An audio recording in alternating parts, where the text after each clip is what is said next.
Because in the end, it's not who you know, it's who you can't trust. You're listening to Hidden Killers with Tony Bruschi. Robert Tellis might be one of those individuals that you can't trust. Oh, God, you're right. Oh, this is the case where you look at the evidence and go, this is pretty cut and dry, but there's no such thing as a guaranteed case. The trial of Robert Tellis, the former Clark County public administrator, accused of murdering Las Vegas investigative journalist Jeff German, began with the selection of a jury and opening arguments from both sides. The trial, which has captured a lot of attention, centered around allegations that Tellis killed German after a series of investigative reports that he wrote as a journalist and exposed a lot of issues with Tellis's office. On the first day of the trial, the jury, comprising of 7 men and 7 women, selected, sworn in. They're going to decide the fate of Tellis, who's pled not guilty to the charges. The trial is being presided over by Judge Michelle Leavitt, who reminded the jury of Tellis's presumption of innocence. We got some audio for you as well. Prosecutors began their opening statements by highlighting the circumstances leading to German's death. Chief Deputy District Attorney Pam Weckerly, I think is what it is. Yeah, I would go with Weckerly. I guess we'll find out as the trial goes on. Described how German was found dead on September 9th, 2022, with his body decomposing outside his home. According to Weckerly, German's neighbors grew concerned when they could not reach him, and it was initially believed that he died of natural causes until evidence of foul play came to light. How wait a second. How could you go up to a decomposing body that there had to have been blood around him? I mean, how could you say that that was even natural causes? I mean, the minute you walk up to him and see blood everywhere. Is it his lawn? You know, I don't know. You might think maybe animals. I don't know. I don't know what I would be thinking. I've never had that situation, honestly. But let's listen to what the prosecutor had to say in opening arguments. Mr. German had sharp force injuries to multiple parts of his body, all over. He also, when they found him on September the 3rd, had signs of decomposition, indicating that he had not been killed on the 3rd, but was killed earlier. Investigators assessed the crime scene and took note of several things. One of the things they took note of was that Mr. German's phone was in his pocket. His car keys were in his pocket as well. His wallet with money was on his person as well, suggesting to investigators that robbery was not a motive in this case. Investigators looked around the surrounding area of where Mr. German was found, and they noticed damage to the bushes in the area of where the body was. They looked closer and actually saw blood on some of the bushes in the area by Mr. German's body. And they noticed it on some of the outdoor decorations as well, and they took note of that in their investigation. There appeared to be blood on some of those items. Detectives and crime scene analysts looked inside Mr. German's house as well. Inside the house, there was no sign of forced entry. There was no sign of struggle. All of his valuables were present inside the house. Weckerly presented the jury with surveillance footage showing German being attacked outside his home the night before his body was discovered. The video depicted a perpetrator lying in wait for German, then fleeing in a maroon SUV after the attack. The prosecution also displayed autopsy photos and recounted the investigation that followed. I want to talk about this for a second before we listen to some audio here. The video, if you're going to go murder somebody, maybe don't do it in blaze orange. Right? Oh my God. If for those people who are listening right now and not watching the video, you need to go take a look at this video that we're talking about. They show surveillance video, whether it's Ring doorbells or just surveillance from buildings that this car drove by or that this person walked by. They're wearing bright freaking orange and what looks like a sun hat. It's a sun. I described it with, it's not quite the same. I was thinking more, I described it almost because it is a sun hat. It's a big old, like straw type. It kind of reminded me of Raiden's hat from Mortal Kombat. Yes. But it wasn't quite, just peaked like that. It was a giant sun hat, but that gives you an idea of the size of the damn thing and how just stand out. If you wanted to look inconspicuous, he did the opposite of that. And he's carrying absolutely. He's carrying a giant bag with him. He's got sneakers that are very recognizable. And we'll talk about where all of that was found in just a bit. Let's listen to more from the court.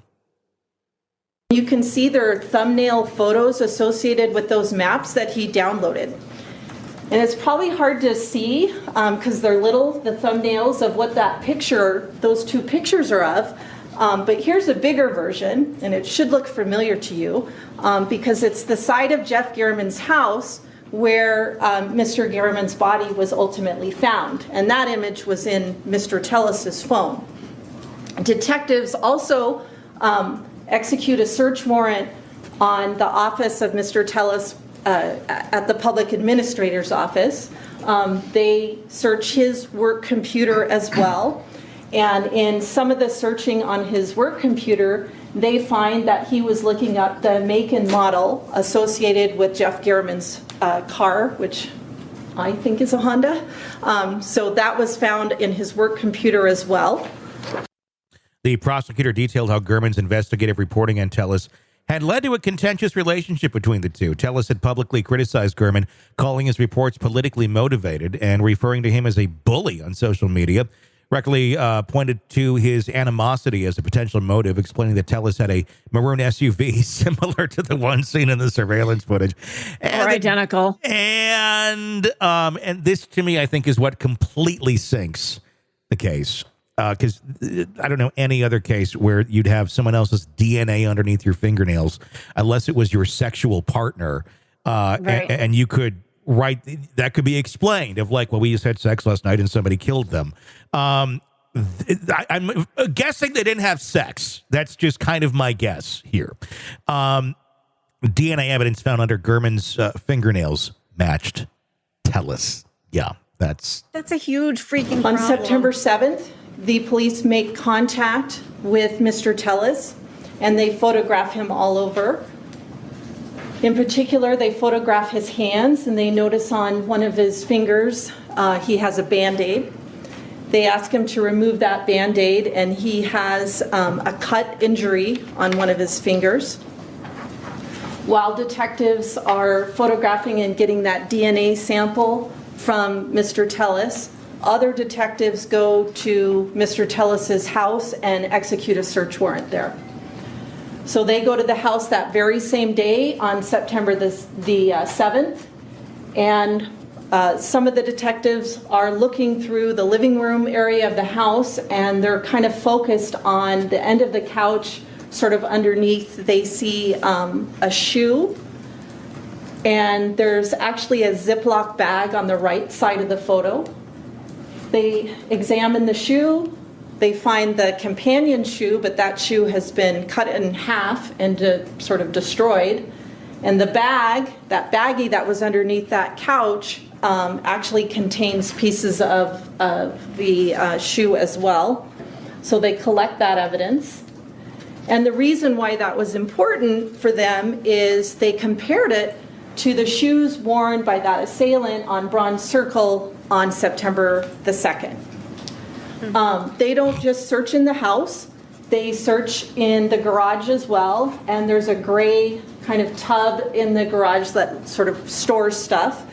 And they take a closer look, and they look at that bag there, and they photograph it and impound it, and they believe the bag is significant in their search because the assailant was carrying a bag that's exactly like the one they found in Mr. Tellis's house. So they find the shoes, they find the bag. They do a search in this garage, which is quite crowded with stuff. And on this, at the bottom of this red tool cabinet, they find a bag from, like a grocery bag from Sprouts. And inside that bag, they find a hat that has been cut up as well.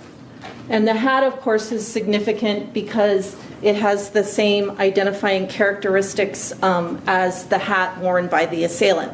It's the same fucking hat. Everything's identical. It's the hat, it's the shoe, it's the bag, and it almost looks like he would took a paper cutter to it or something and chopped it. Which to me, I've never seen this before. When somebody's trying to dispose of evidence, a paper cutter, you're going to shred it into but I'm talking like the paper chopper, like where you can cut big pieces of paper off. Not like a shredder type thing, but a chopper. You know those ones where it's like the giant blade and you're afraid you're going to cut your arm off with? Yeah. Yeah, like when we were in kindergarten and they were cutting construction paper. They're like, yeah, why not put this giant blade in the kindergarten room and see what possibly could go wrong? Right. Which I've always wondered about. I'm like, of all the safety precautions that we have, I'm like, there's a fucking murder machine right there. I'm surprised more of us aren't missing fucking limbs at this point. You know, from the bully in the class going, hey, put your finger there. And then some dumbass does. And it's like, oh, yeah. It's that sort of a cut. And it's just like, what the fuck? Yeah. This guy is not very bright. If this is how number one, he's dressing in like the most look at me outfit you could possibly put together to go and commit a fucking murder in somebody's front yard. And then he's just chopping up the evidence, or his clothing with a paper cutter and then putting it in baggies and shit. Like, what the fuck is wrong with you? Mm-hmm. Burn it. Do something. Drop it in a river. Throw it away. Nobody's going to question clothing being disposed of. Go donate it to fucking Goodwill. There's 1,000 things you could have done with this clothing that no one would have ever caught on to or found again. Instead, this is what this idiot did. And it's a good thing he's an idiot because he's getting caught for it. The prosecution, of course, there's two sides to every case. We'll talk about that here in a second. Prosecution's case also included details of a police search of Tellis' home where they discovered those items resembling all of those things. They say the case is just about murder, not politics or who was a good boss, because Weckerly was emphasizing that the case was about more than just that. In response, Tellis' defense attorney, Robert Draskovich, painted a very different picture. He portrayed Tellis, let's get some good music here, Tellis as a family man, good guy. Family man and a reformer who had made changes in the public administrator's office that upset longtime employees. Draskovich argued that these employees conspired against Tellis, using German to dig up damaging information on him. Let's take a listen to that. Just a little bit about Mr. Tellis. He's a family man, married, 3 children. He's a loving father and husband. He's a self-made man. He applied to our law school here, UNLV, and worked doing air conditioning, HVAC. It's a hard way to make a living, put himself through school. In addition to supporting his family and being engaged at school, he became the president of the University Bar. It's basically the student body president of his law school. He ran his own probate firm for 3 years and was named Pro Bono Attorney of the Year by the Nevada Legal Services in 2016. He ran for the Office of Public Administrator and was elected in 2019. He was determined at that point in time to clean up the office of the Public Administrator's office. He went in that office with a goal and with a mission. And as we had spoken briefly through the process of jury selection, he kind of upset the apple cart. He started eliminating unnecessary overtime. He wanted the office to run more efficiently. In some cases, we had public employees that are paid by our tax dollars reporting 40+ hours per week of overtime. And let me tell you, his changes at this office were not received well, and that created this hostile work environment. As a result of this hostility, reports were made, as they should be. Obviously, our public and our duly elected officials should be looked upon. Comes with the job. In Mr. Gehrman's first report, it states among the changes, Tellis has said He made our closing estate cases faster and cutting back on large amounts of tax-funded overtime employees are getting under Cahill. He provided a document that showed one veteran employee received more than $140,000 in overtime between 2017 and 2018. Yikes. Okay. He also questioned the focus on Tellus's vehicle, pointing out that 67 other vehicles in the area match the description of the maroon SUV seen near the crime scene. But what about, is there 67 other people who were wearing the Raiden hat and blaze orange and those very specific shoes and that very specific bag that was found in Robert Tellus's fucking house? No. And had issues with the guy who's now dead? Yeah. Draskevich challenged the prosecution's narrative, asserting that losing a job is not a motive for murder. Because basically, we didn't say this, Tellus lost his re-election bid, and that's when all this shit went down.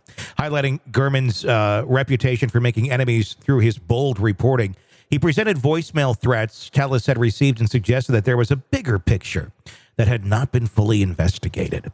The court heard from its first witness, Holly Bailey, who had been Gurman's neighbor for 27 years. Bailey provided emotional testimony about the day she and her husband discovered Gurman's body.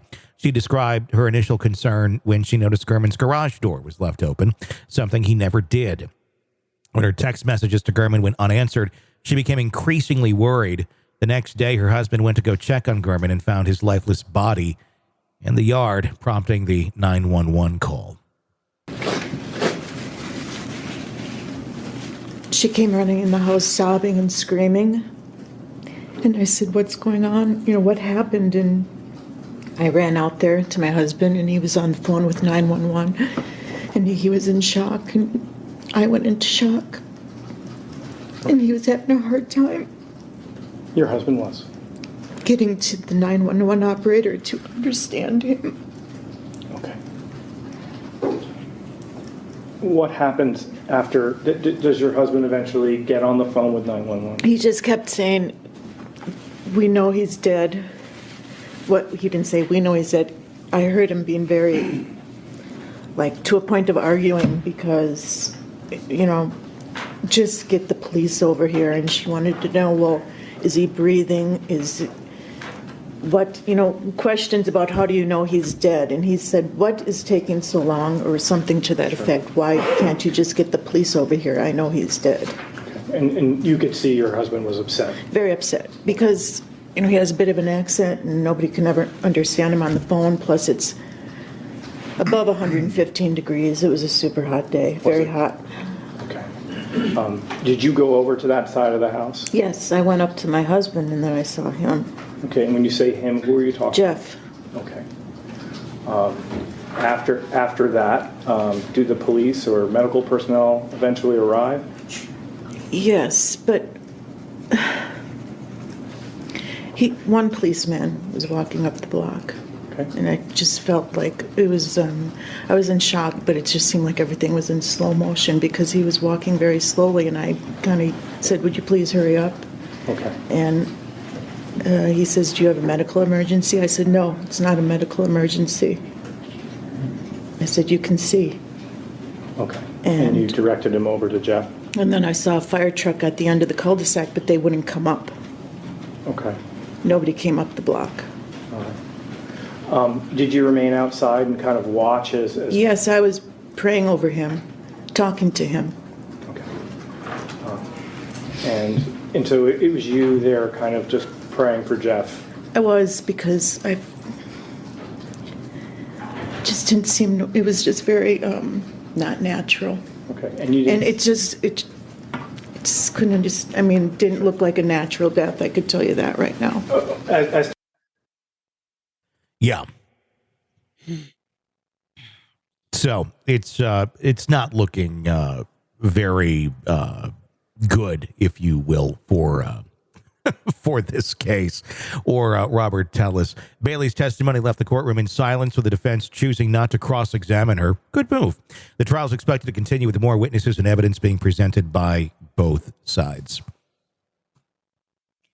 I mean, is it worth even asking? Do you think he's guilty? I mean, jeez. Unless Proctor came over here to Las Vegas on a vacation and decided to have a little fun, I think he's pretty fucking guilty. All right, true crime addicts, let's cut the crap. You're knee-deep in the gory details of your favorite podcast when suddenly a commercial hits like a bad meal. Seriously? You deserve better. Upgrade to True Crime Today Premium Plus on Apple Podcasts, where you can binge without those annoying ads. Plus, get extended interviews that go deeper into the darkness and early access to episodes so you can be the first to know. It's like trading up from fast food to fine dining, but with more blood. So, go ahead. Search for True Crime Today Premium Plus on Apple Podcasts. Subscribe and feast on the good stuff.